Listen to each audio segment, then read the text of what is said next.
Okay, this video would cover the 2009 Kia Spectra5.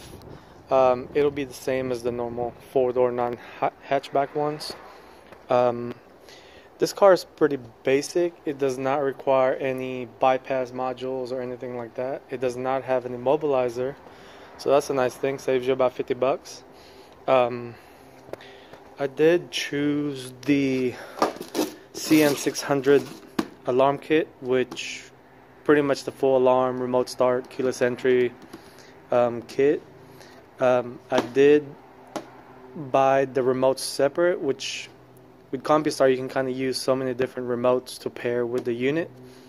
I just chose this particular one, which is an inexpensive one-way remote.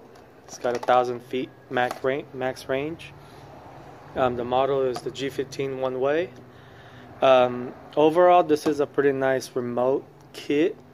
It'll do everything that you need. As you can see, it has the trunk pop too, which the Spectra does not have one.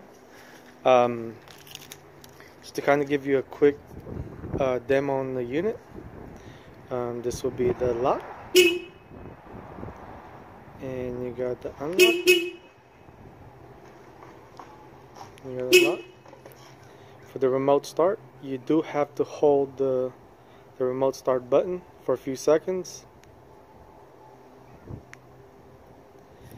and just wait.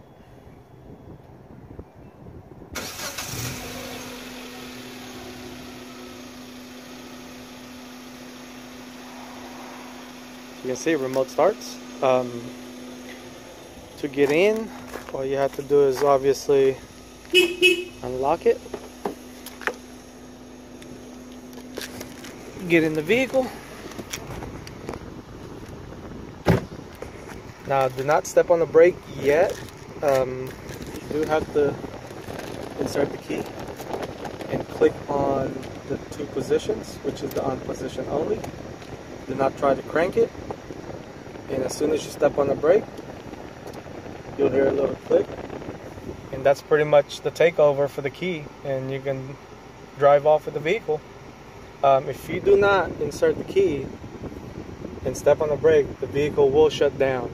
So that's a little safety feature. But other than that, like I said, this car is pretty basic. Everything works. All the lock and unlock, the parking light, and the door triggers are going to be on the BCM, which is right behind this. It's on top of the fuse box. You can catch all 4 wires over there. And the ignition harness, you will need 5 wires, which is 12 volts. Ignition, starter, accessory, and accessory 2. And then you have the brake wire, which is on the brake switch. Other than that, that's pretty much the whole install. Like I said, you do not need any immobilizer or any type of bypass for this vehicle. It's pretty basic. Other than that, if you guys have any questions, don't forget to click subscribe, and I will answer any question you have. If you need wiring diagrams, I can give you that as well, but just make sure you subscribe so I can see your notifications.